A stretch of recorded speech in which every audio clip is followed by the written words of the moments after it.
Apparemment ça fonctionne et on est parti. The broadcast is now starting. All attendees are in listen-only mode.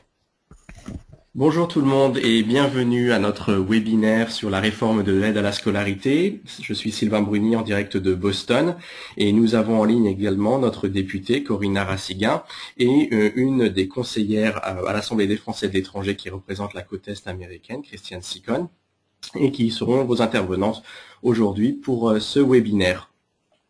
Donc quelques petits points logistiques avant de démarrer la conférence.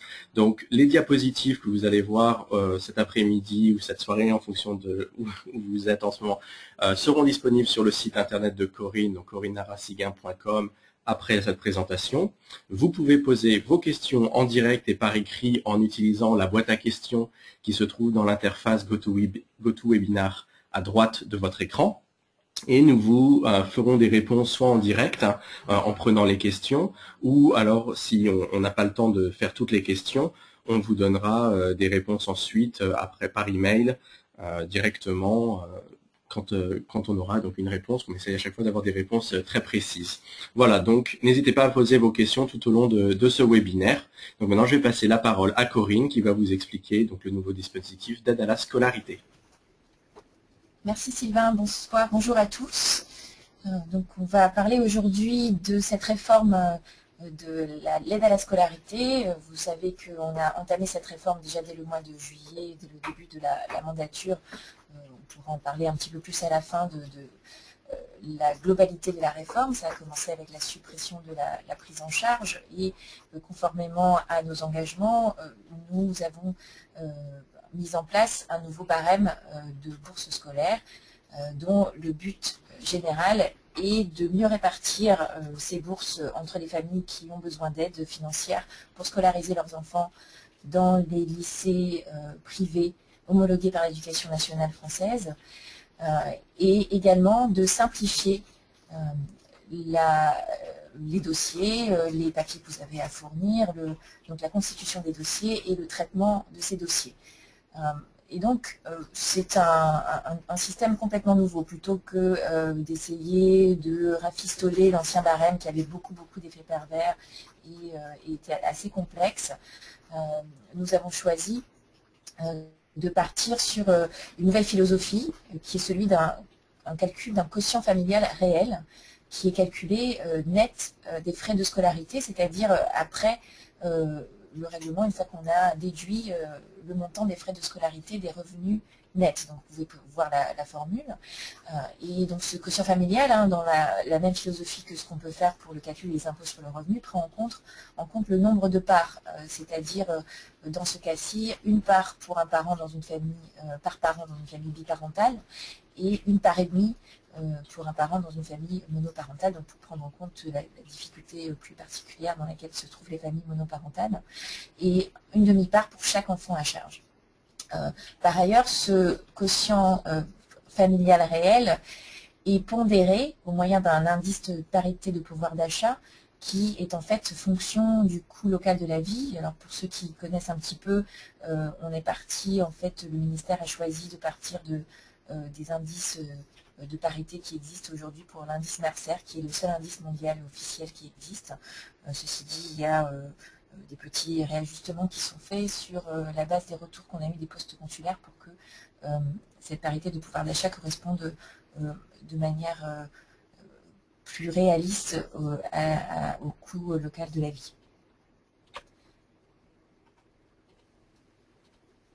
Donc, on va voir maintenant comment on calcule dans les grandes lignes. Christiane vous expliquera un petit peu plus en détail ensuite le détail de ce calcul, mais pour vous expliquer un petit peu les grands éléments qui sont pris en compte dans ce nouveau dispositif. D'abord et avant tout, c'est le revenu net.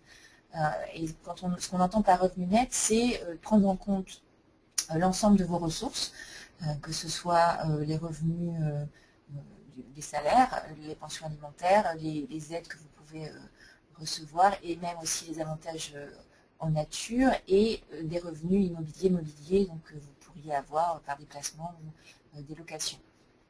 Et de l'ensemble de ces ressources, on déduit des charges qui sont les impôts et les charges sociales, c'est-à-dire les cotisations à la retraite, l'assurance chômage, les assurances maladie, etc., qui sont les cotisations obligatoires, mais aussi pour le cas de l'Amérique du Nord, on a pris en compte le fait que, comme on le faisait déjà en fait dans le précédent barème de bourse, le fait que les cotisations obligatoires sont souvent insuffisantes, en particulier aux États-Unis, et donc que des personnes peuvent avoir des cotisations complémentaires, notamment pour les assurances médicales. Et donc, en l'occurrence, aux États-Unis, c'est complètement privé, donc ces cotisations sont bien prises en compte dans les charges. Et on retire aussi, dans les cas des couples divorcés, la pension alimentaire qui est due. Et donc, c'est un calcul beaucoup plus simple qu'auparavant sur le revenu net. Et ensuite, on a aussi d'autres paramètres qui sont pris en compte dans ce nouveau dispositif, comme dans l'ancien d'ailleurs, qui est le patrimoine immobilier et immobilier. Alors la grande nouveauté, c'est, conformément aux engagements que j'avais pris pendant la campagne, je vous avais expliqué que je trouvais tout à fait injuste qu'on ait des patrimoines immobiliers et surtout des patrimoines immobiliers qui sont, c'est-à-dire les résidences que vous pouvez avoir, donc prioritairement bien sûr si c'est votre résidence principale, mais aussi éventuellement des biens que vous pouvez avoir encore en France. Il s'agit de la valeur immobilière acquise, donc ce qui est remboursé, ce que vous avez déjà remboursé, pas la valeur globale du patrimoine, mais bien ce que vous possédez en propre, c'est-à-dire la partie que vous avez déjà remboursée à la banque. Auparavant, ce patrimoine immobilier était mondial. Donc on avait le même plafond qui était appliqué que vous habitiez à Madagascar ou à Montréal, ce qui n'est pas très réaliste en termes d'adaptation au coût réel de l'immobilier dans les endroits où vous viviez. Donc c'était très pénalisant, en particulier dans les pays comme les États-Unis et le Canada. Et donc j'ai obtenu de la ministre, j'en suis très heureuse, que ce patrimoine immobilier soit régionalisé. Et donc ce sera aux commissions locales des bourses, donc chaque consulat, de proposer, de déterminer pour leur poste, pour leur circonscription consulaire, quel doit être ce plafond de patrimoine immobilier et mobilier, ces deux plafonds.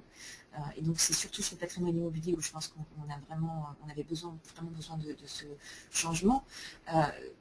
Malheureusement, étant donné les délais, nous devons aujourd'hui encore cette année, pour cette commission de bourse qui commence maintenant, ces commissions de bourse qui auront lieu à la fin du printemps, partir sur la base des plafonds qui existaient auparavant, c'est-à-dire 200 000 euros. Donc, vous voyez, c'est assez bas pour l'Amérique du Nord. 200 000 euros pour le patrimoine immobilier et 100 000 euros pour le patrimoine mobilier, tout simplement parce qu'il faut quand même un processus de validation des nouveaux plafonds qui pourront être proposés par les commissions locales des bourses. Donc les commissions dès à présent vont être consultées pour proposer des nouveaux plafonds qui devront ensuite être validés d'un point de vue mondial par la Commission nationale des bourses. Et donc ces nouveaux plafonds pourraient être mis en place à partir de la campagne de bourse suivante. Donc pour cette année, étant donné que malheureusement nous devons partir sur les barèmes existants qui, comme je disais, sont très insatisfaisants, sur les plafonds existants qui sont très insatisfaisants, les commissions locales des bourses ont la flexibilité d'examiner les dossiers au cas par cas. Et donc contrairement à ce qui était pratiqué auparavant, c'est-à-dire que à partir du moment où la famille dépasse ce patrimoine, ces plafonds, donc en termes de patrimoine mobilier ou immobilier, ils étaient automatiquement exclus des bourses. On ne procédait même pas à l'examen très souvent de leur dossier. Là, les instructions sont inverses, c'est-à-dire qu'on instruit d'abord leur dossier, qu'on calcule éventuellement quelle bourse ils pourront avoir droit, ces familles pourraient avoir droit, et ensuite on regarde si il y a un plafond immobilier ou mobilier qui serait dépassé et qui donc dans ce cas pourrait éventuellement priver les familles des bourses. Et c'est donc à la commission locale des bourses de décider si elle doit appliquer ou non de manière rigide ce patrimoine immobilier selon la situation de la famille et éventuellement même par dérogation, les commissions locales des bourses pourront dès à présent proposer un nouveau plafond du moment qu'elle reste raisonnable dans le traitement des dossiers pour traiter de manière un petit peu plus systématique et facilitée au sein de la commission locale des bourses ces dossiers. Donc ça, c'est un changement important. Donc les éléments du barème, comment on calcule ce quotient, donc je vous l'ai expliqué tout à l'heure, donc Christiane expliquera plus en détail avec un exemple, mais on a aussi posé un quotient maximum et un quotient minimum. Donc l'Agence pour l'enseignement français à l'étranger avait déjà proposé au départ dans sa première mouture de cette réforme de barème la notion d'un quotient maximum qui est déterminé et il a été fixé à 21 000 €, donc de quotient maximum de familial réel net des frais de scolarité. Donc si ce quotient maximal permet de décider que lorsque ces familles dépassent ce quotient, elles n'auront pas droit à une bourse.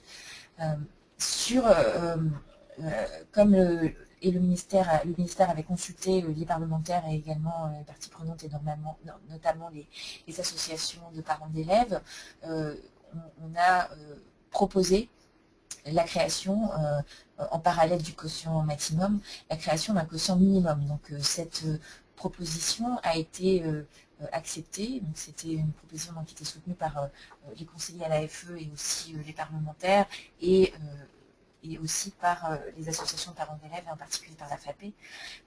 Donc le quotient minimum est également fixé, c'est on a divisé par 7 en fait le quotient maximum, donc il est aujourd'hui fixé à 3 000 €, et ça veut dire que toute famille qui se situe en dessous de ce quotient minimum a automatiquement une bourse qui couvre 100% des frais de scolarité. Donc ça permet de borner un petit peu le système et de s'assurer qu'on aide en priorité les familles qui ont besoin d'aide à la scolarité. Donc entre ces deux quotients, la quotité de bourse sera calculée de manière proportionnelle au quotient familial réel pour calculer donc cette quotité de bourse. D'autres éléments du barème, au-delà des frais de scolarité, pour les familles notamment celles qui ont déjà des bourses scolaires élevées, on va aussi pouvoir accorder des bourses parascolaires. Donc la quotité de bourse est ainsi appliquée aux frais parascolaires également, afin de déterminer le montant pour que les familles notamment celles qui sont éloignées de l'école, celles qui habitent assez loin de l'école par rapport aux questions de frais de transport, etc., que ces problématiques soient bien prises en compte aussi dans le calcul des bourses. Donc on a cet élément qui est quand même important pour les familles qui sont en difficulté financière pour s'assurer que leurs enfants puissent être scolarisés dans de bonnes conditions. Et on a mis aussi en place une contribution progressive de solidarité. Donc les familles à 100% ne sont pas concernées, mais on a voulu s'assurer que pour éviter un petit peu et pour lisser en fait les courbes et pour lisser la distribution des bourses au sein des familles, on a voulu ajouter un élément de progressivité qui est donc calculé qui diminue un petit peu la quotité théorique en fonction des revenus et de la situation de la famille, ce qui évite un petit peu les effets de seuil qu'on pouvait avoir auparavant avec l'ancien barème.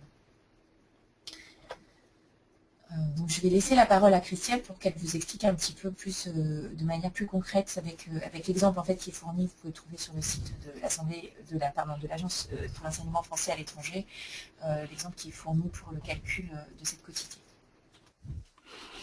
Oui, bonjour. Donc, dans l'exemple qui est proposé ici, on va vous inonder d'un peu de mathématiques, mais ça donne une idée en fait de ce qui va être calculé.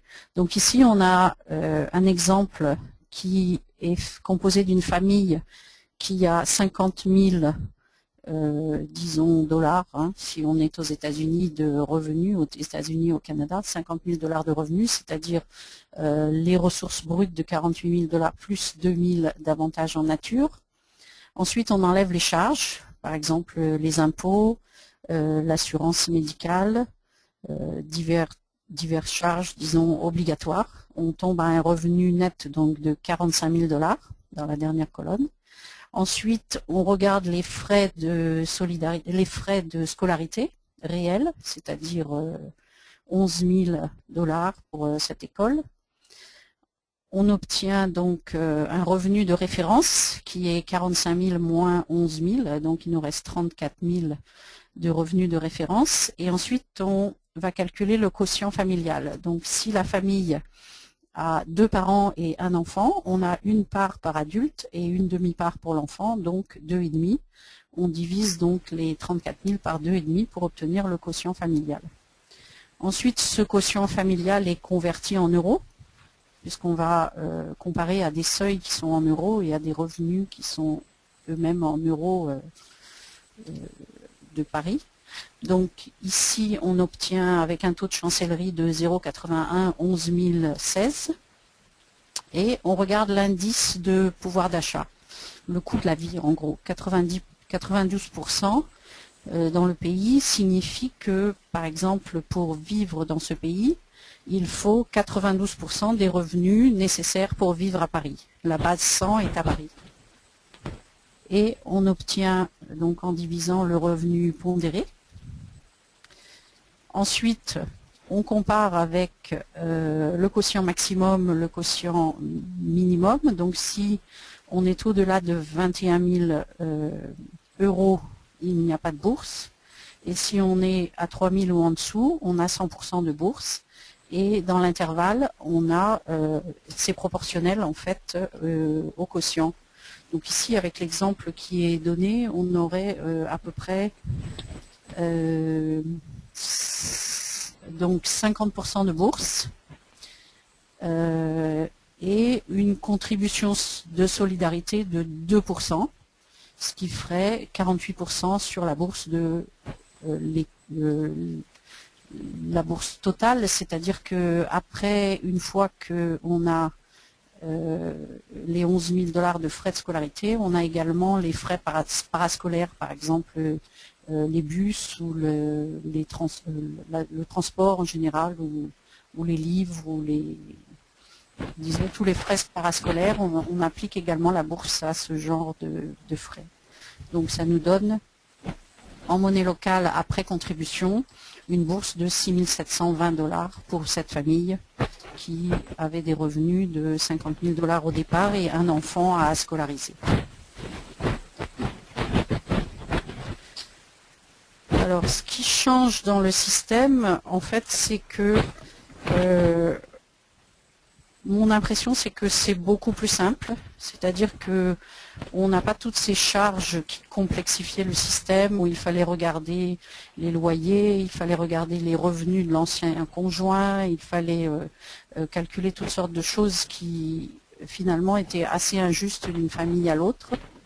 Et on a quelque chose qui dépend uniquement du revenu net et du nombre de personnes dans la famille et des frais de scolarité réels. Les critères d'exclusion liés au patrimoine vont être modifiés puisqu'ils vont être calculés localement. Comme l'a dit Corinne, cette année, c'est une année de transition, donc on reste à 200 000 euros pour le patrimoine mobilier et à 100 000 euros pour le patrimoine, immobilier à 200 000 euros et mobilier à 100 000, mais les commissions des bourses pourront apprécier ces seuils en fonction de la situation familiale. Donc l'assiette de revenus reflète exactement la situation familiale du foyer dans laquelle vit l'enfant. On ne s'intéresse plus, comme je l'ai dit précédemment, à la situation d'un ancien conjoint, par exemple, dans le cas des familles recomposées. La progressivité est réelle dans l'allocation des bourses et il y a une contribution progressive de solidarité qui est demandée. Tous les boursiers auront donc les petits 2% qu'on a vus qui permettront d'équilibrer le budget des bourses. La quotité des bourses est attribuée sur la base des frais de scolarité au sens strict, y compris d'ailleurs les frais d'inscription, de première inscription, sont souvent élevés dans les établissements aux États-Unis. Et cette quotité de bourse sera ensuite appliquée aux frais parascolaires. Donc il nous semble que ce dispositif est plus simple et plus transparent.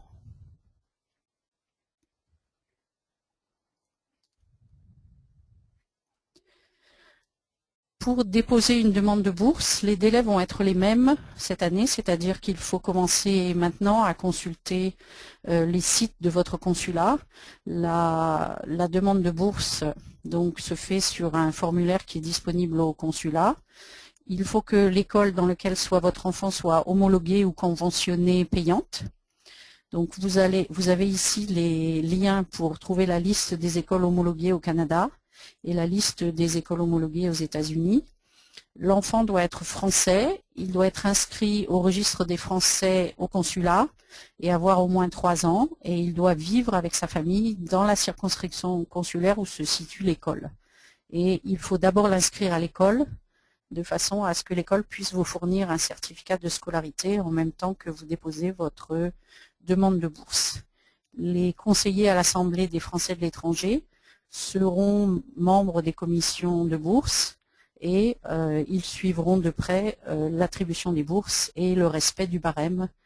En cas de difficulté, en cas de question, vous pouvez contacter vos conseillers du Canada et des États-Unis. Vous en avez sur la côte Est, sur la côte Ouest, dans le Midwest, au centre Houston et au Canada. Donc chaque conseiller est responsable d'une zone en fait dans laquelle se situe le consulat où vous allez déposer votre demande de bourse.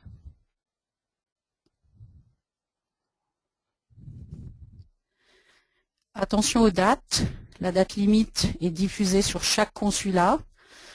Sur le site de chaque consulat, la plupart d'entre eux ont choisi la date du 8 mars 2013. Les commissions de bourse se réuniront un peu plus tard, vers fin mai, début juin, mais le temps d'examiner les dossiers, de vérifier les pièces, de faire les calculs, etc., il faut que vos dossiers soient prêts avant le 8 mars 2013. Donc vous devrez remplir un formulaire de demande de bourse, une lettre d'accompagnement, la copie du livret de famille et les passeports des membres de la famille, la justification de domicile, l'inscription consulaire en fait, les attestations de l'employeur pour les revenus et un certificat de radiation ou de non-paiement de la caisse d'allocation familiale pour les nouvelles familles. Les nouvelles familles qui s'installent aux États-Unis ou au Canada doivent se faire radier de la caisse d'allocation familiale avant de pouvoir déposer une demande de bourse. Donc. Merci Christiane. Je vais avant qu'on passe aux questions, je voulais faire un petit point. Donc on aura l'occasion de rentrer un peu plus dans le détail de ce barème sur la base de vos questions, mais avant de faire ça, je voulais vous expliquer un petit peu plus largement quel est l'esprit de cette réforme de l'enseignement français à l'étranger. Donc la réforme des bourses scolaires, c'est vraiment une première étape. Nous avons donc commencé, comme je l'ai mentionné tout à l'heure, par la suppression de la prise en charge, ce qui nous avons eu l'occasion largement de l'expliquer, était injuste dans le sens où il n'y avait aucune condition de ressources pour la distribuer. Donc ça nous permet aujourd'hui de mettre en place un meilleur système de bourse, un système de bourse qui sera mieux abondé financièrement au niveau du budget et donc l'objectif est donc de servir plus de familles et de les aider mieux. Il est probable, nous pourrons en discuter tout à l'heure, il est probable que certaines familles voient leur quotité peut-être baisser un peu par rapport à ce qu'on avait auparavant, mais d'autres familles verront leur quotité augmenter et certaines entreront dans le système alors qu'elles ne pouvaient pas y avoir accès auparavant. Donc l'idée est vraiment d'avoir une courbe de la distribution des bourses qui est beaucoup mieux répartie entre toutes les familles. Et cette année, cette première étape, donc c'est une année de transition, comme l'a très bien dit Christiane tout à l'heure. Donc ça aussi, ça va servir d'année d'évaluation. Donc il est important aussi que vous fassiez part de vos impressions, de vos soucis par rapport à cette réforme de bourse à vos conseillers AFE et à moi-même, pour qu'on puisse évaluer non seulement qu'on puisse s'assurer que les commissions locales des bourses se passent dans les meilleures conditions, et là c'est vraiment les conseillers AFE qui sont en première ligne, et aussi par la suite qu'on puisse éventuellement essayer d'adapter le système pour l'améliorer si il peut toujours y avoir des effets pervers dont nous n'avions pas perçu l'amplitude au moment de mettre en place cette réforme. Et donc le but sera aussi dans le courant de l'année de pouvoir faire une évaluation pour ajuster et au final avoir une réforme la plus juste possible. Donc c'est une première étape qui concerne donc les écoles du réseau de l'Agence pour l'enseignement français à l'étranger. Au niveau de cette agence, donc de ces écoles privées homologuées, on va aussi avoir une suite dans cette réforme, puisqu'on est en train de réfléchir à peut-être des modifications par rapport aux conditions d'homologation et aussi par rapport à l'investissement de l'État dans le fonctionnement de ces écoles pour leur permettre de mieux contrôler leurs frais de scolarité, puisqu'il faut quand même être assez clair sur ce sujet. L'État français n'aura pas les moyens de fournir des bourses à niveau suffisant jusqu'à la fin des temps si les frais de scolarité continuent à augmenter au rythme où ils augmentent depuis 4 ou 5 ans. Et donc il faut aider, s'assurer que les écoles, bien sûr, soient bien conscientes de ce problème et que l'État français puisse éventuellement les aider à contrôler et à mieux maîtriser l'augmentation de ces frais de scolarité.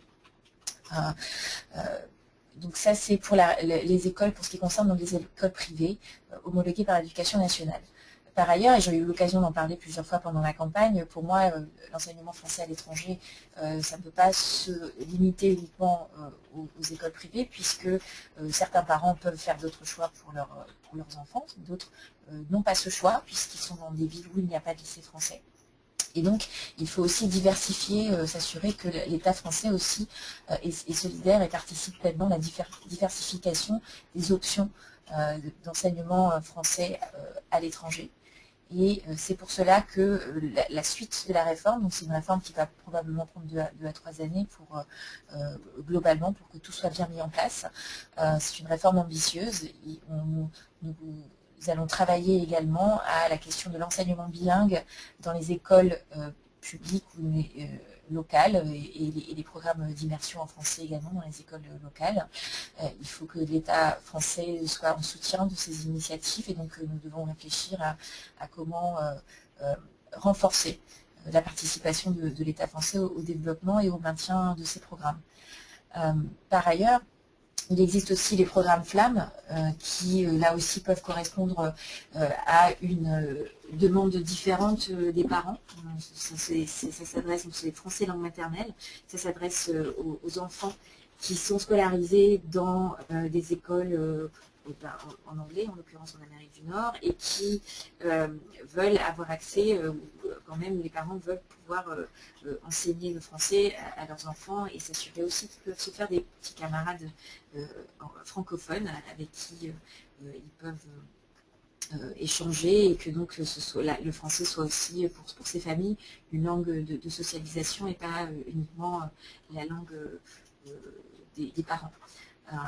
Donc ces programmes sont montés par des associations qui sont des cours en général, donc des cours après l'école en général dans la semaine et parfois le samedi, donc qui permettent d'assurer un enseignement français de qualité à ces enfants qui sont scolarisés en anglais. Il y a beaucoup de programmes Flammes qui se sont développés aux États-Unis. C'est le pays où il y a eu le plus de programmes Flammes développés. Le plus ancien étant à New York et le plus important étant à San Francisco, mais il y en a vraiment sur tout le territoire.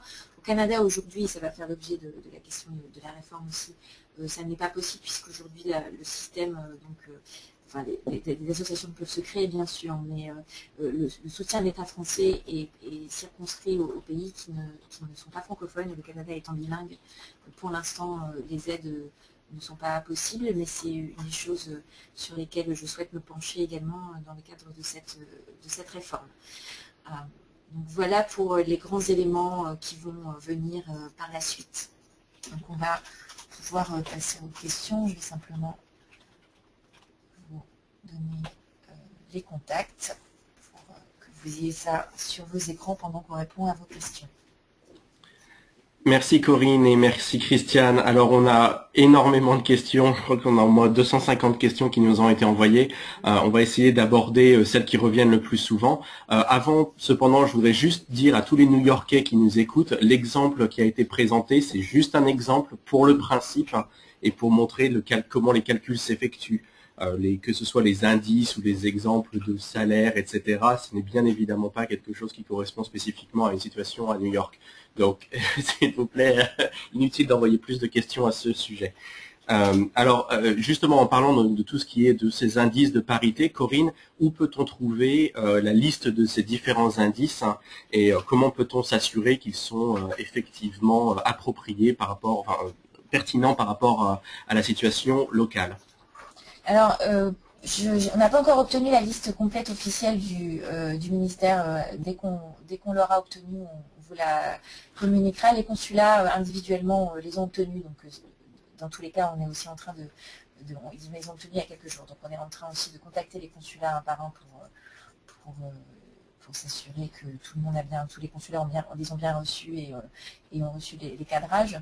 Et donc, effectivement, donc je sais que je crois que par exemple Christiane va me confirmer, je crois que sur Washington c'est aux alentours de 98, 95 ou 98 et sur New York c'est 110 je crois. Mais il y aura donc on rendra ça public dès qu'on les aura obtenus. D'accord. Alors une autre question qui revient aussi beaucoup, c'est par rapport au calcul de la déduction des charges. Qu'en est-il de tout ce qui est 401k, retraite, cotisation maladie, etc., qui sont plus particulièrement aux États-Unis en général une grande part du revenu, pris sur le revenu. Donc ça, comme Christiane peut aussi en témoigner, c'est quelque chose qui a déjà été pris en compte au niveau des cotisations aux assurances médicales. C'est quelque chose qui était déjà pris en compte auparavant, donc on part sur la même base, c'est-à-dire que, bien sûr, non seulement la Caisse des Français de l'étranger, mais pour beaucoup d'entre vous, je suis certain que ce n'est pas la solution que vous utilisez pour la couverture médicale. Et donc, les cotisations à des assurances privées sont bien prises en compte dans les charges pour calculer le revenu net pour les assurances médicales, et les déductions obligatoires bien entendu sont prises en compte puisqu'elles sont sur vos relevés de paiement, c'est-à-dire les cotisations de retraite obligatoires et les cotisations aussi médicales, type par exemple aux États-Unis, Medicare, Medicaid, il y a les systèmes de santé aussi canadien, le système de retraite obligatoire canadien, donc tout ça c'est bien sûr pris en compte. Sur la question des retraites complémentaires, on va dire des retraites par placement, type IRA, 401k, etc. Il y a une flexibilité aujourd'hui qui est en train d'être accordée, donc une nouvelle instruction, et j'en ai aussi discuté avec les conseillers de la ministre avant-hier. Ils sont d'accord sur le principe de prendre en compte les cotisations qui sont faites dans les IRAs aux États-Unis, puisque effectivement c'est un pays où clairement la retraite par répartition est extrêmement insuffisante, donc le système de Social Security. Ceci étant dit, je suis aussi en discussion avec eux, et donc j'espère qu'on va pouvoir faire évoluer cette situation assez rapidement. Parce que je pense qu'il n'y a pas de raison de privilégier les IRAs par rapport au 401k ou au 403b, puisque on sait qu'il y a beaucoup de personnes qui ne cotisent que à un 401k parce que c'est plus avantageux pour par leur entreprise, et que donc seuls ceux qui ont beaucoup de moyens peuvent se permettre dans ce cas-là de cotiser et à un 401k et en plus tout seul auprès d'une banque un IRA. Donc il n'y a pas de raison de privilégier ces personnes-là par rapport à celles qui ne cotisent que à un 401k. Et les 403B sont pour les fonctionnaires et les personnes qui travaillent dans des organismes à but non lucratif. Donc on peut aussi considérer que ce sont des personnes qui peuvent aussi éventuellement avoir besoin non seulement d'aide financière pour scolariser leurs enfants, mais aussi de mettre de l'argent de côté pour leur retraite sans que ce soit des placements extravagants. Et donc, j'ai demandé aussi à ce qu'on considère la prise en compte des 401K et des 403B, éventuellement pour éviter peut-être les abus pour les personnes qui ont beaucoup les moyens de mettre beaucoup d'argent de côté, qu'on puisse se mettre d'accord, peut-être que les consulats et les commissions locales de bourse, comme sur les plafonds immobiliers, pourraient être consultés pour proposer des plafonnements, des déductions possibles en termes de contribution à des fonds de pension. Donc voilà où on en est sur cette question. Alors, on a aussi une question qui est revenue plusieurs fois. Les fonctionnaires sont-ils toujours exclus de tout ce système? Ah, Christiane, tu veux répondre peut-être? Les fonctionnaires ne sont pas systématiquement exclus du système, il faut qu'ils rentrent dans le barème, c'est-à-dire qu'on va regarder leur revenu de la même manière que les autres non-fonctionnaires. Et donc, le revenu est calculé de la même manière, c'est l'ensemble des revenus, les aides familiales, les pensions reçues, moins les frais de scolarité. On calcule la part de la famille et on obtient un quotient familial. Donc si la personne rentre dans le barème, il n'y a aucune raison qu'il soit exclu du système des bourses. Peut-être petite précision, il y avait en fait un problème auparavant sur la prise en charge, qui est un problème différent du système des bourses. C'est-à-dire qu'il y avait une exclusion quasi automatique des fonctionnaires sur la base de la majoration familiale pour la prise en charge. Mais ça n'a jamais été le cas sur le système des bourses en fait. Ok, alors on a une autre question. C'est-à-dire que les majorations familiales font partie des revenus de la famille, donc on calcule les revenus nets, tous les revenus, et on regarde si ils peuvent bénéficier d'une bourse ou non. Alors une autre question qui revient régulièrement, c'est sur la prise en considération des frais de garderie, donc dans les frais de scolarité, donc pour l'obtention d'une bourse. Est-ce que c'est le cas? Non, c'est pas parce que ça c'est vraiment les frais de scolarité de l'école en question pour les enfants qui sont scolarisés. Donc les frais de garderie par ailleurs d'autres enfants non, ne sont pas pris en compte. Oula, on t'a perdu, on n'entend plus. Les frais pardon. Je dis donc les frais de garderie, les seuls frais qui sont pris en compte sont les frais de scolarité et les frais parascolaires dans l'école homologuée pour l'enfant pour lequel on demande une bourse. Donc d'autres frais type frais de garderie pour des enfants plus jeunes ou paiement d'université pour les enfants plus âgés ne sont pas pris en compte. Ce n'était déjà pas le cas auparavant en fait. D'accord. Alors une autre question qui est revenue plusieurs fois par rapport au calendrier donc de dépôt des demandes de bourse, la date entre la date limite pour soumettre son dossier est très rapprochée de la date à laquelle les parents savent si leur enfant est pris dans une école ou une autre.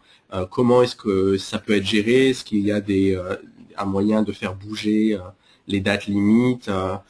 Comment est-ce que ça a été décidé et qu'est-ce qui est possible si justement une famille se retrouve dans un cas où justement il n'y a pas assez de temps pour soumettre le dossier une fois qu'on sait dans quelle école l'enfant a été accepté?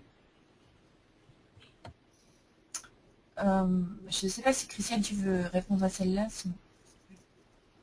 Il n'y a pas tellement de différence au niveau des dates cette année, c'est-à-dire que les inscriptions dans les établissements n'ont pas changé. Les dépôts de dossiers dans les consulats sont à peu près aux mêmes dates, donc les familles vont se retrouver avec les mêmes facilités ou difficultés que les années précédentes. Je ne pense pas qu'il y ait de grosses différences au niveau des dates, à part celle de la commission elle-même qui sera un petit peu plus tard, mais le dépôt des dossiers n'a pas trop changé. En fait, même, je crois qu'il est plus tardif que d'habitude, en fait, hein, le délai là. D'habitude, c'est même souvent en février. Peut-être que les gens, peut-être pour clarifier aussi, il n'y a pas besoin d'avoir la confirmation que l'enfant est bien accepté ou pas dans l'école, parce que parfois, même effectivement, les établissements parfois peuvent même attendre après la commission de bourse pour confirmer ou pas. Donc, il s'agit d'avoir fait la démarche, d'avoir inscrit l'enfant à l'école. Voilà. Donc, que l'école puisse confirmer qu'elle a bien reçu cette demande d'inscription de l'enfant pour pouvoir faire la demande de bourse. D'accord. Donc je pense qu'on répondra plus précisément et en privé donc aux personnes qui nous ont envoyé ces questions, parce qu'on a aussi apparemment des difficultés par rapport à l'obtention des avis d'impôt français et canadiens par rapport à ces dates. Donc je pense qu'on répondra directement. Alors je rappelle, on a vraiment beaucoup de questions et plus on parle, plus il y a de questions qui arrivent, donc on pourra probablement pas toutes les y répondre ici en direct. Donc des réponses se feront ensuite par email et on mettra une liste de questions qui reviennent souvent sur le site internet. Alors, on a une question qui revient souvent par rapport justement à la suppression de la PEC, la prise en charge. Y a-t-il eu beaucoup de déscolarisation aux États-Unis? J'ajouterais demander également au Canada, dû à la suppression de la PEC.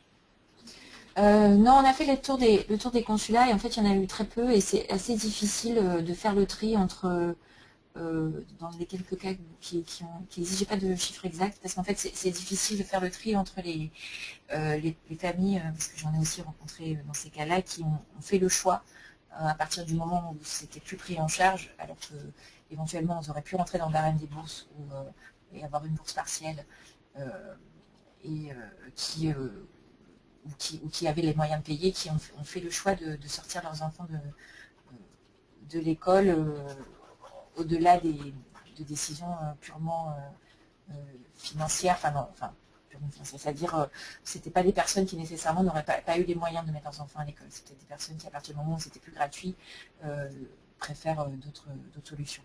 Donc il y a eu quelques déscolarisations, mais dans l'ensemble les commissions locales se sont bien passées. J'ai eu des retours généralement positifs de tous les consulats. On a eu des mesures d'accompagnement qui ont été mises en place pour des familles qui étaient plus en difficulté.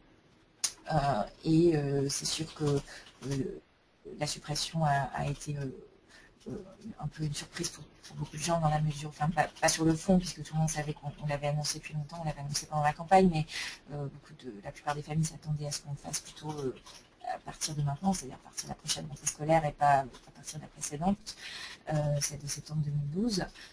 Mais ça s'est finalement bien passé malgré effectivement toutes les contestations, les protestations et les inquiétudes que je comprends tout à fait qui ont été exprimées l'été dernier.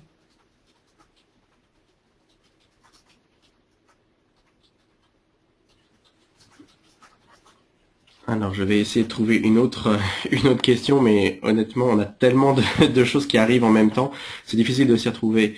Un petit retour sur les activités parascolaires qui sont offertes à l'école, sont-elles également incluses? On avait tout à l'heure la question de la garderie, mais là, les activités qui sont parascolaires, comme par exemple études surveillées, garde, activités sportives, artistiques, qui sont offertes par l'école elle-même. Est-ce que ça rentre en compte dans le calcul des frais de scolarité? Ça, il va falloir qu'on vérifie exactement avec vous dans les instructions pour vous répondre très précisément sur tous les différents types de frais parascolaires, parce que les frais parascolaires qu'on prendra clairement en charge sont ceux des frais de transport et éventuellement des choses qui sont essentielles vraiment à l'éducation des enfants, c'est-à-dire comme me disait tout à l'heure Christiane, les fournitures scolaires, les livres, aussi éventuellement s'il y a des frais de cantine scolaire, ce genre de choses. Pour ce qui est activités artistiques, sportives, etc., il y a encore un petit peu de flou sur les instructions qui sont données pour l'instant exactement au consulat.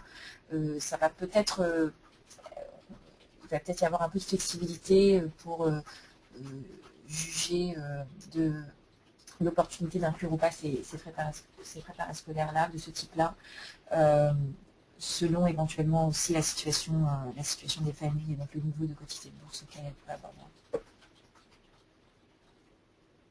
C'est-à-dire qu'on va peut-être plafonner globalement les frais parascolaires qu'on pourrait prendre en charge dans le calcul.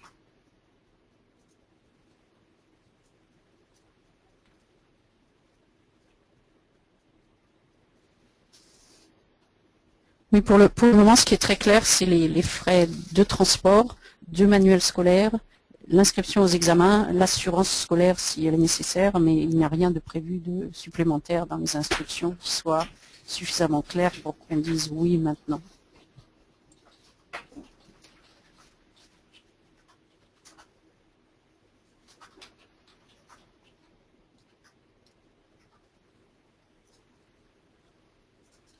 Alors, on nous demande juste pour préciser très clairement si...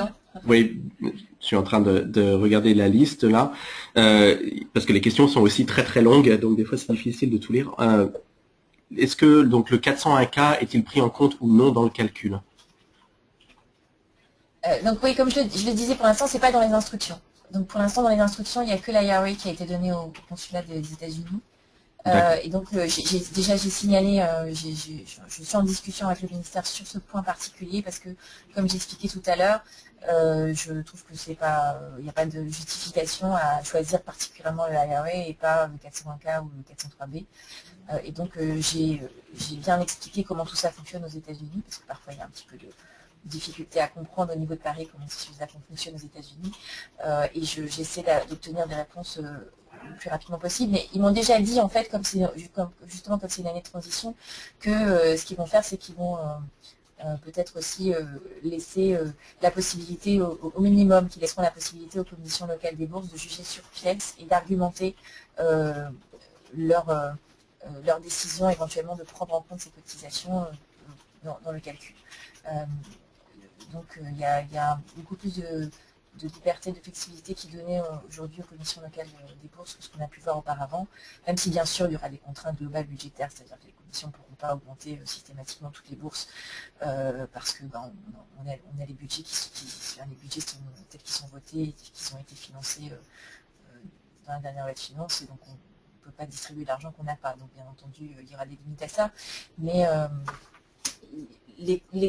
au minimum, les consulats pourront discuter de ça, et donc c'est peut-être important aussi dans ces cas-là que vous expliquiez bien votre situation par rapport notamment aux contributions 401K aux consulats, aux personnes chargées des affaires sociales dans les consulats quand vous déposez vos dossiers, et aussi que vous relayiez bien cette information à vos conseillers à l'AFE pour qu'ils puissent bien défendre vos dossiers pendant les commissions. Mais j'espère pouvoir, dans les règlements, dans les instructions, obtenir une extension au 401K et que ce soit pas limité, et au 403B, que ce ne soit pas limité à l'IRA, mais c'est pas encore fait pour l'instant. Alors, une question sur le reversement du budget de la PEC aux bourses. Est-ce que ça a bien été le cas? Oui, alors,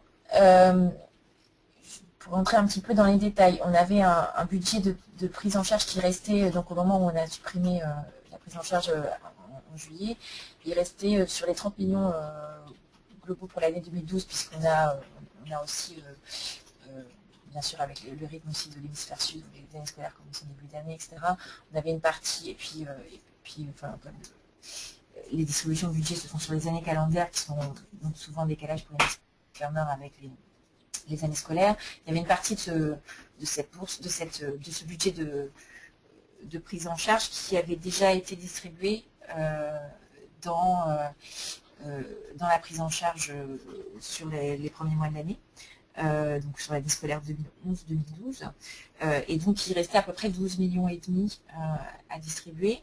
Il se trouve que non seulement en fait la prise en charge n'avait pas été totalement financé, enfin ce budget n'avait pas été totalement financé par le gouvernement précédent, mais en plus le budget des bourses non plus, le budget des bourses qui, pour l'année scolaire qui vient de commencer, donc les bourses que les familles ont déjà reçues ou sont en train de recevoir,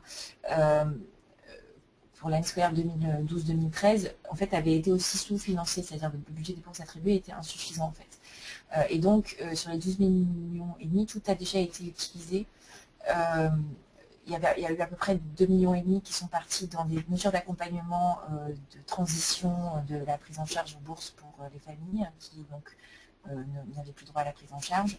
Et le reste est parti pour augmenter, compléter le budget des bourses qui sinon aurait été totalement insuffisant, c'est-à-dire qu'on aurait annoncé les quotités aux familles et après aurait été dans l'incapacité de fournir ces bourses. Donc tout est parti là-dedans sur l'année 2012 déjà. Et donc, et aussi en fait, il y a eu un problème un petit peu particulier qui est que on a, je crois, dépensé plus de 2 millions sur plus de 2 millions qui n'étaient pas prévus à cause des taux de change extrêmement défavorables sur l'euro. Donc voilà, donc effectivement, tout l'argent de la prise en charge est bien allé dans les bourses sur l'année 2012. L'argent de la prise en charge qui était alloué sur l'année 2012 est bien parti dans les bourses sur l'année 2012. Et on a des nouveaux budgets des bourses qui sont mis en place à partir de maintenant. Donc sur l'année 2013, on a une augmentation de 10% par rapport au budget précédent. Et ça va continuer sur les prochaines années, l'augmentation sur les 3 prochaines années, les augmentations sont déjà prévues.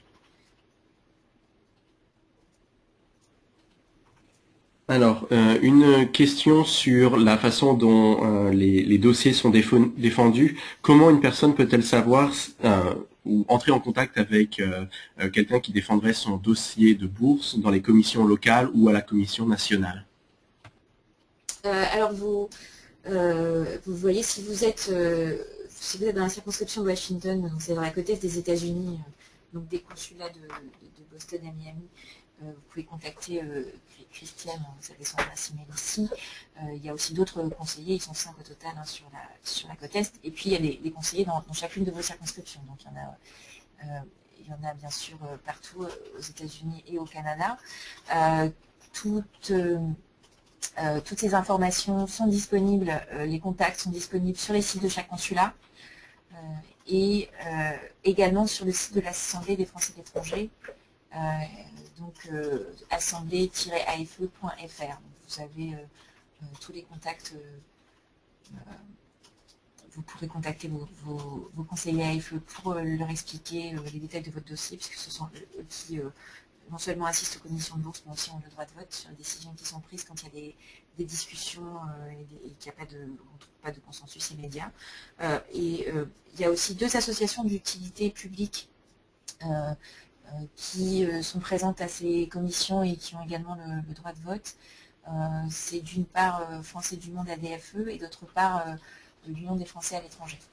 Donc vous pouvez également aussi contacter ces associations qui peuvent aussi vous aider, en plus des conseillers AFE, à constituer vos dossiers et à les défendre en commission des bourses. Et puis certaines écoles ont des associations de parents d'élèves qui sont constituées et très souvent, dans les consulats, il y a des représentants de ces associations qui sont présentes avec une voix consultative, donc qui peuvent expliquer une situation particulière dans laquelle se trouve une famille. Donc, vous pouvez également les contacter. Alors, on a aussi Annie Michel de New York qui nous rappelle que les représentants des profs sont aussi là et peuvent parfois aider dans ces dossiers-là. Donc, au passage, bonjour à Annie. Une question qui nous a été posée plusieurs fois sur le calcul des bourses lorsqu'on a plusieurs enfants scolarisés. Comment ce calcul s'effectue-t-il? Et est-ce que, comme le système précédent, il y a donc justement une procédure spéciale pour plusieurs enfants? Oui, donc ça c'est comme on vous l'a expliqué tout à l'heure. C'est vrai que les formules et tout ça, ça peut être assez confus, mais enfin ça peut être assez obscur, mais on a le calcul du quotient familial et donc ça prend en compte le nombre d'enfants avec un système de parts, exactement comme on fait en France pour les impôts sur le revenu. Et donc on a, regardez si on peut revenir vers les exemples. Donc là par exemple, dans cet exemple avec une famille biparentale avec un enfant, ça fait deux parts et demi, puisqu'il y avait 2 parents plus un enfant, mais alors attendez, voilà, le calcul se fait donc pour chaque enfant à charge, que l'enfant soit scolarisé ou pas d'ailleurs, à partir du moment où c'est un enfant à charge, vous avez une demi-part. Donc Donc même si l'enfant est encore trop petit pour être scolarisé ou qu'il est scolarisé dans un autre système, ça peut arriver, c'est quand même calculé comme un enfant à charge hein, dans le système. Simplement, ce qui est pris en compte, c'est pour les enfants scolarisés, donc c'est les frais de scolarité uniquement de l'enfant qui est scolarisé dans l'école pour laquelle vous demandez une bourse. Mais si vous avez un enfant qui a 2 ans et donc qui n'est pas scolarisé, et un enfant qui a 5 ans, et un enfant qui a 7 ans, bah, vous aurez une part et demie pour vos 3 enfants. Voilà. Même s'il n'y en a que 2 sur les 3 qui sont scolarisés. Et plus, bien sûr, les parts pour les parents. Donc ça permet de prendre en compte. Voilà. Oui, voilà, ça permet de prendre en compte donc quand plusieurs enfants sont scolarisés. Alors on a aussi une question, tout à l'heure on a parlé du 401K pour les États-Unis. On a une question qui nous vient du Canada sur le système ou le programme gouvernemental REER, je sais pas comment on dit. Enfin bon bref, qui permet de faire dans le même sens faire fructifier des versements bloqués en dehors des impôts. Est-ce que ce type de versement peut être aussi déduit des charges?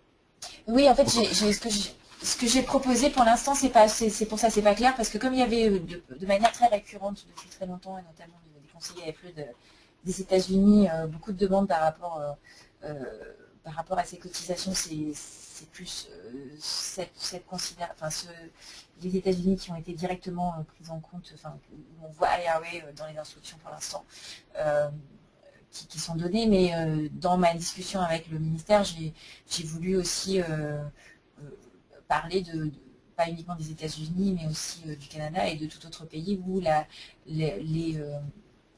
retraite de base fournie par l'État peut être insuffisante, et donc on pourrait considérer la prise en compte de retraite complémentaire, et donc y compris en plus au Canada, ça sera probablement même un peu plus simple d'expliquer ça au ministère, puisque c'est même pas un fonds privé, c'est effectivement un fonds qui est géré par le gouvernement.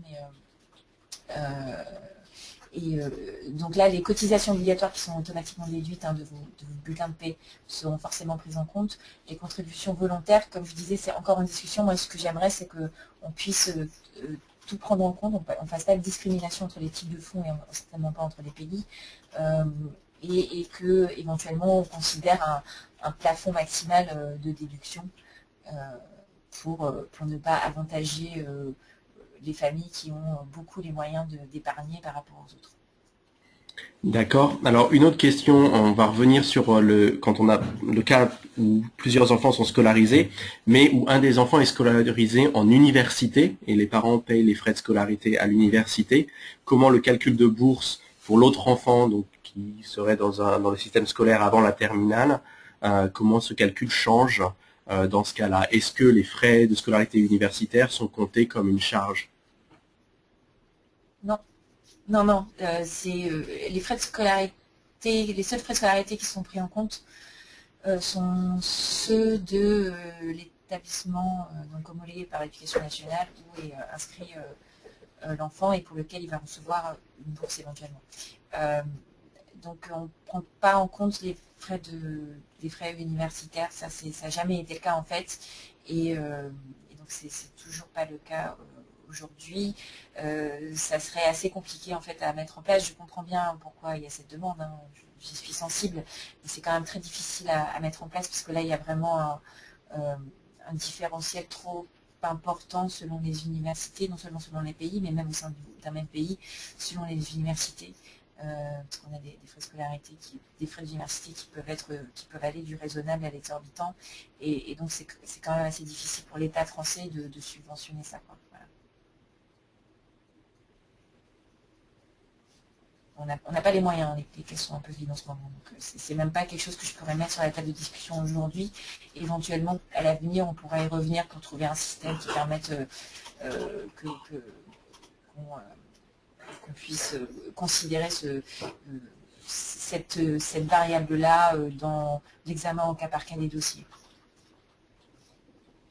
D'accord. Alors une question qui revient également, c'est sur les couples binationaux.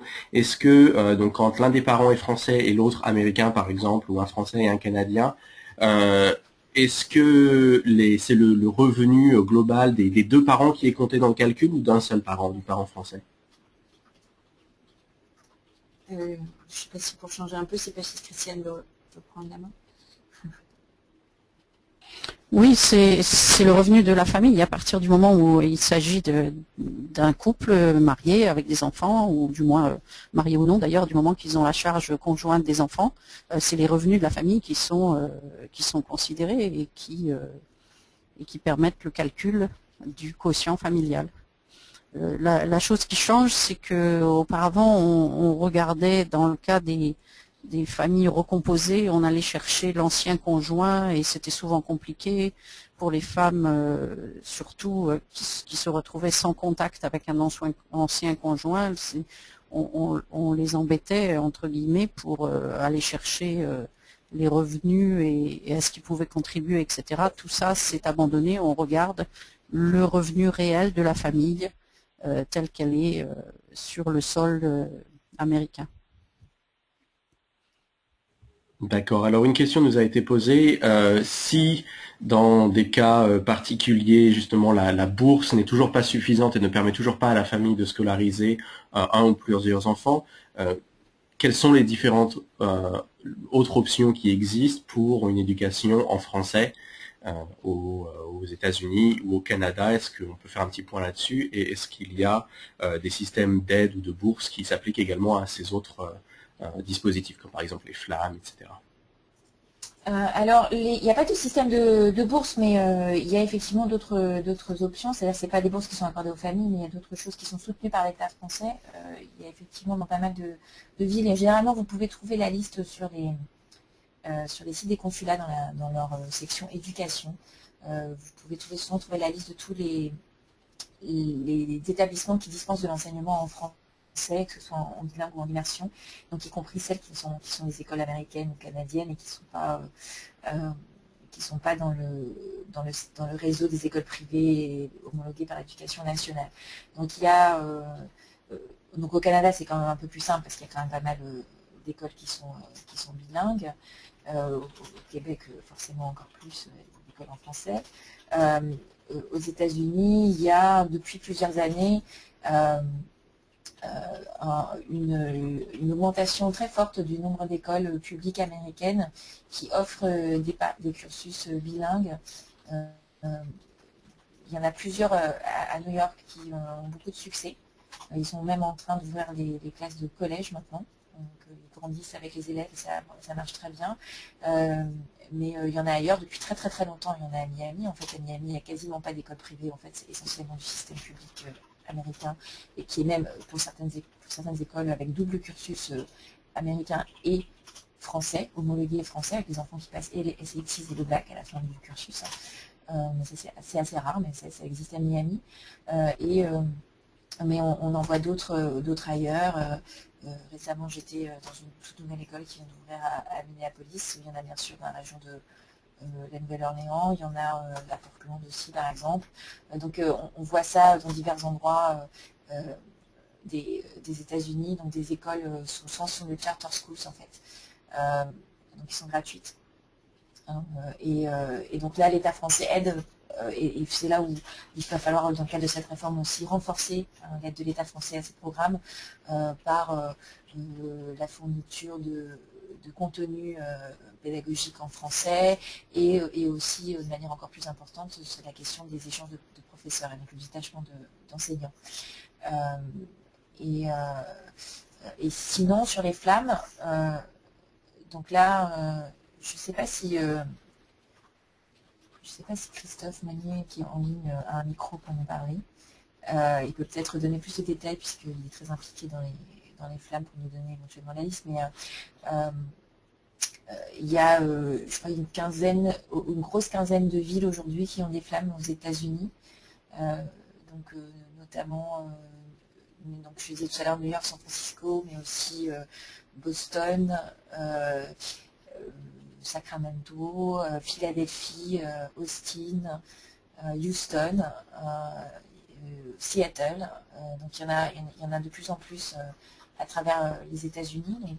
Comme je disais, je voudrais travailler à ce que ce soit aussi possible en France. Et donc là, comment ça marche par rapport à l'investissement de l'État français, c'est que à partir du moment où donc, les associations se créent, à partir du moment où il y a un minimum de 5 enfants, donc de 10 enfants, âgés de plus de 5 ans, qui sont français, dans l'association qui bénéficie de ces cours, l'État français accorde une subvention sur dossier à ces associations, donc en fonction de leur coût de fonctionnement. Et donc, l'État français participe de cette manière au lancement de ces programmes sur les premières années, le but étant ensuite qu'elles deviennent autofinancées. Et donc, il y a aussi une grande réflexion qui a lieu actuellement, auquel ces associations sont partie prenante, pour qu'on améliore le soutien de l'État français à ces programmes. Donc, je vois que Christophe peut peut-être dire quelques mots peut-être sur l'étendue du programme et comment ça marche.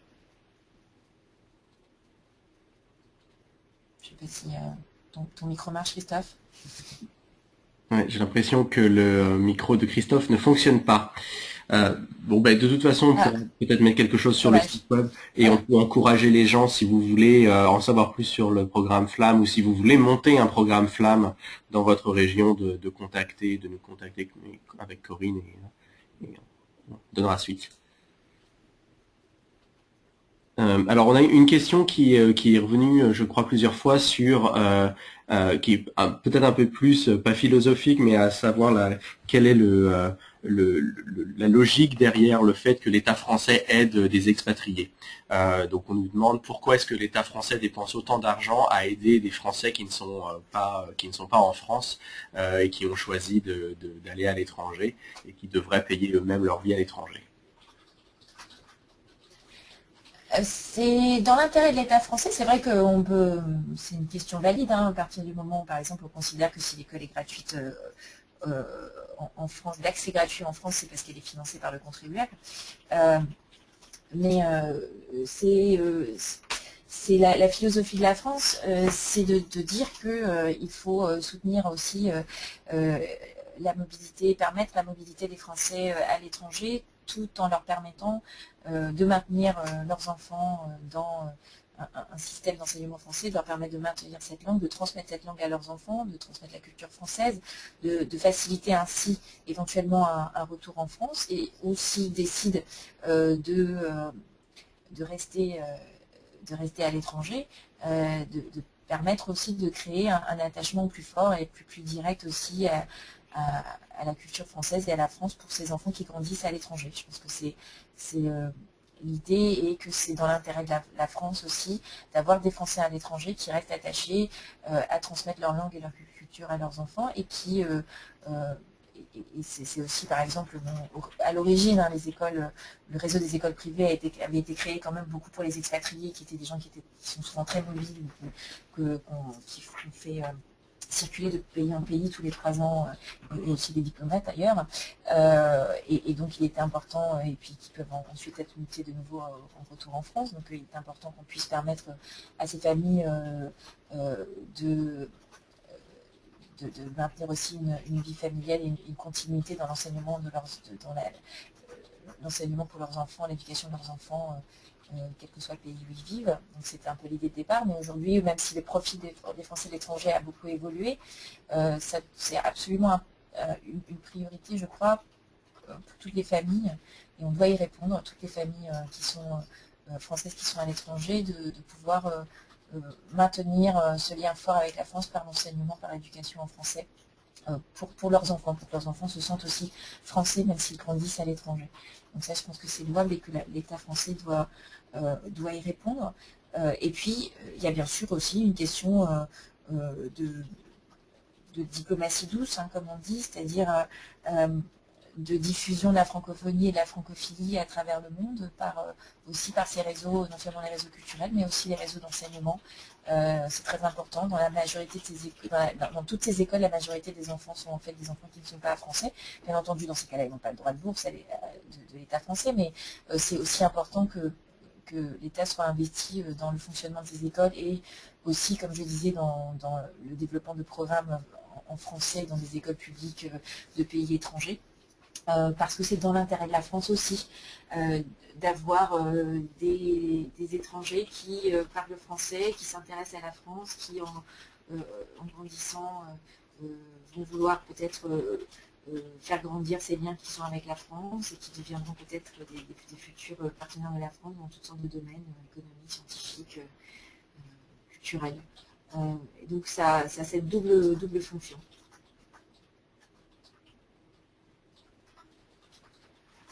Alors, on nous demande également une petite clarification sur les différents statuts donc des écoles françaises à l'étranger en termes de public, privé, homologué, pas homologué. Est-ce qu'on peut faire rapidement une liste de toutes ces différentes options et en quoi c'est différent pour les parents? Ok. Alors, certaines écoles privées, donc les écoles, l'homologation, c'est sur la base des contenus pédagogiques qui sont suivis par ces écoles.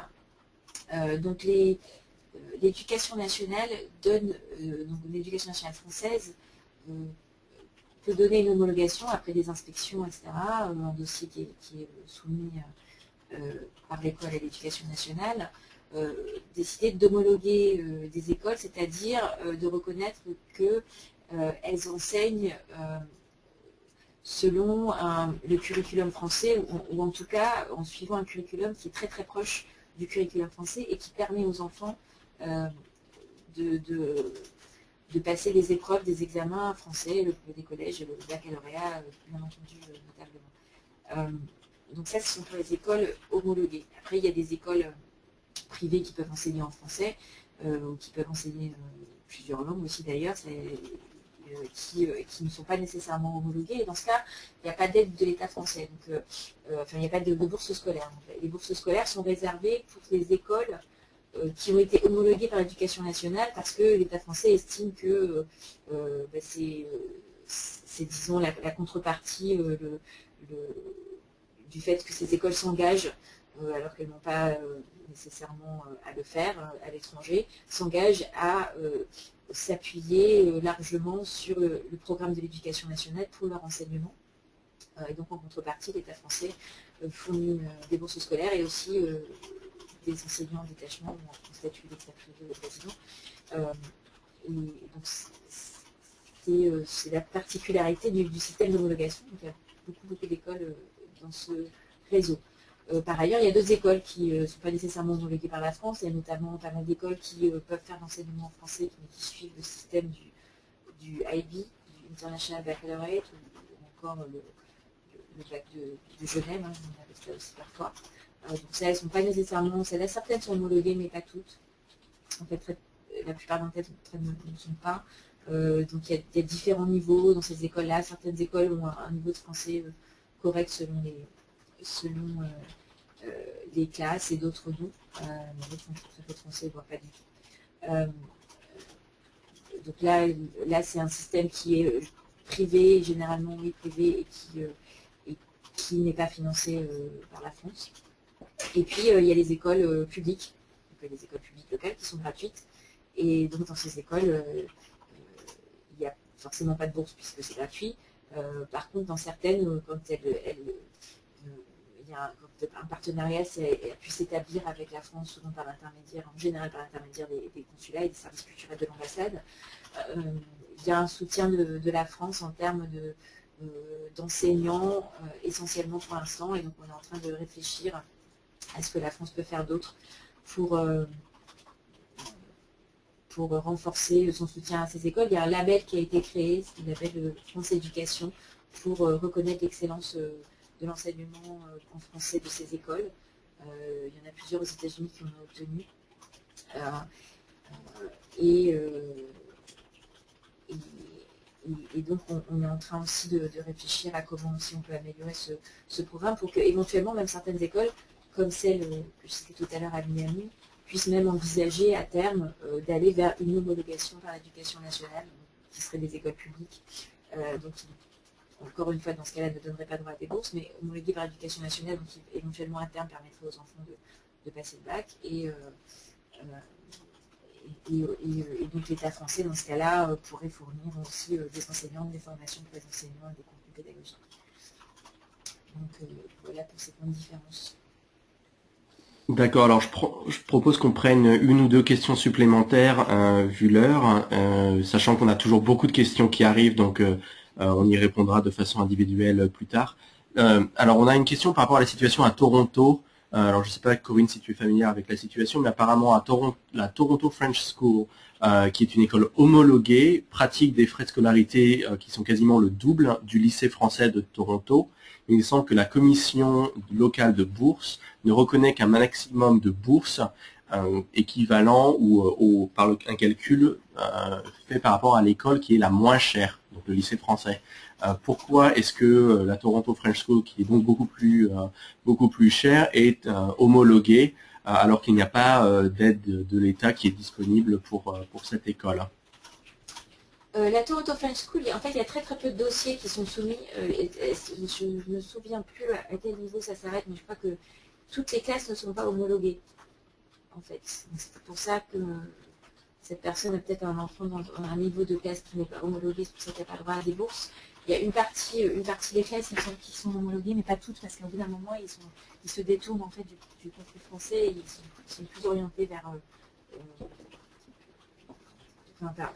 système qui n'a pas été homologué par la France, des contenus pédagogiques qui n'ont pas été homologués par la France, donc ça c'est aussi leur choix. Effectivement, c'est beaucoup plus cher, c'est vrai, que le lycée français de Toronto. Je crois qu'il y a une poignée, je ne sais plus, il doit y avoir moins d'une dizaine de bourses qui sont accordées effectivement dans cet établissement.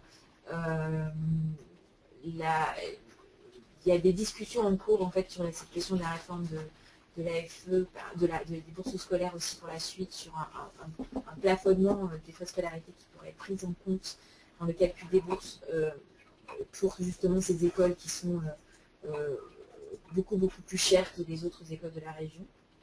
Mais pour l'instant, il n'y a pas eu de coup près encore qui a été décidé en tout cas. Donc ce sont souvent aussi deux types de populations différentes qui vont dans ces écoles. Donc je confirme qu'il y a quand même des bourses qui sont disponibles. Donc les parents peuvent soumettre des dossiers de bourse, mais il faudrait que je vérifie, on vous enverra les détails, parce que là je n'ai plus en tête, mais il me semble effectivement qu'il y a certaines classes ne sont pas homologuées. C'est possible que ce soit homologué que jusqu'au collège et pas au lycée, mais je n'ai plus ça en tête exactement.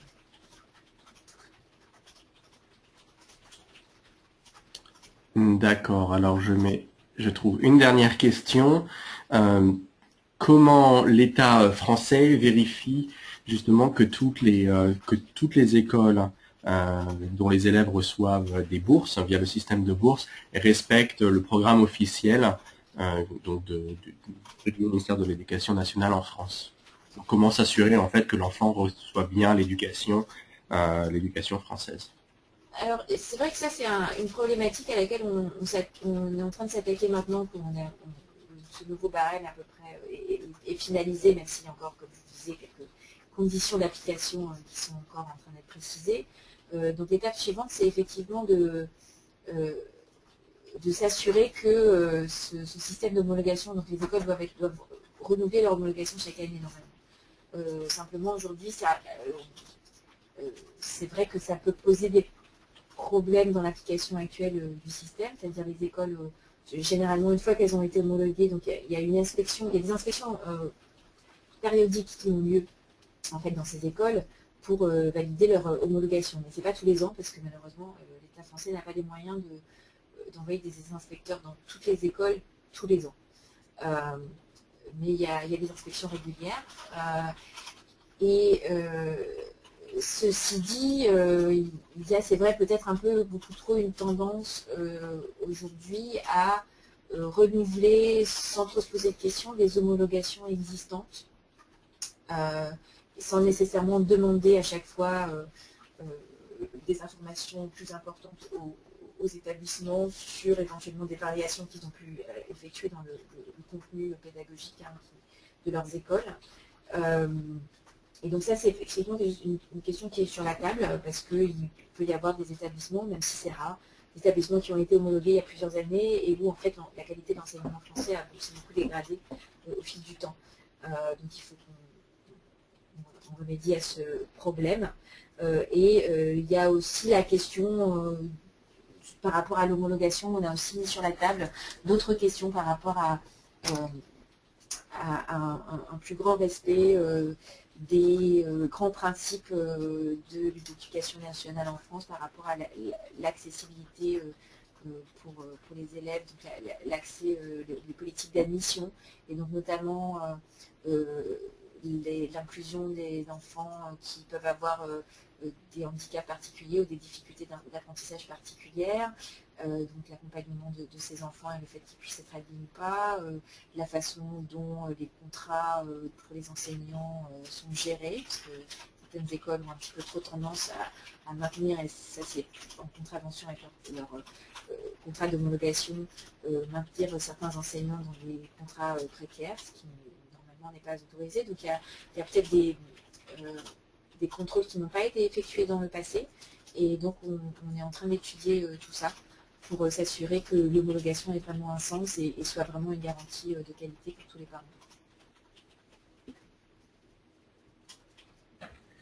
D'accord, merci Corinne. Je pense qu'on arrive au terme de cette présentation. Encore une fois, un grand merci à Christiane et à Corinne pour toutes les informations proposées donc dans cette présentation. Pour rappel, la vidéo de cette conférence sera disponible sur le site de Corinne, donc www.corinne-narasiguin.com, dans la semaine qui arrive, avec également les diapositives de la présentation en format PDF et une liste de questions. Donc, on a reçu beaucoup de questions. Évidemment, on n'a pas pu y répondre. On n'a pas pu répondre à toutes les questions posées. Donc, il y aura un suivi qui sera fait avec un envoi de réponses de manière privée à toutes les personnes qui ont posé des questions auxquelles on n'a pas répondu. Alors pour les personnes aussi qui ont des questions extrêmement précises par rapport à un dossier personnel, comme était inscrit sur la dernière diapositive, vous pouvez contacter Corinne ou Christiane et éventuellement on peut faire suivre ensuite à d'autres conseillers à l'Assemblée des Français de l'étranger pour faire le suivi de votre dossier en particulier. Voilà, encore merci beaucoup à tout le monde et on vous donne rendez-vous pour le prochain webinaire qui aura lieu, on ne sait pas encore quand, mais bientôt. Voilà, merci beaucoup Corinne, merci Christiane et bonne fin de week-end à tout le monde. Merci à tous.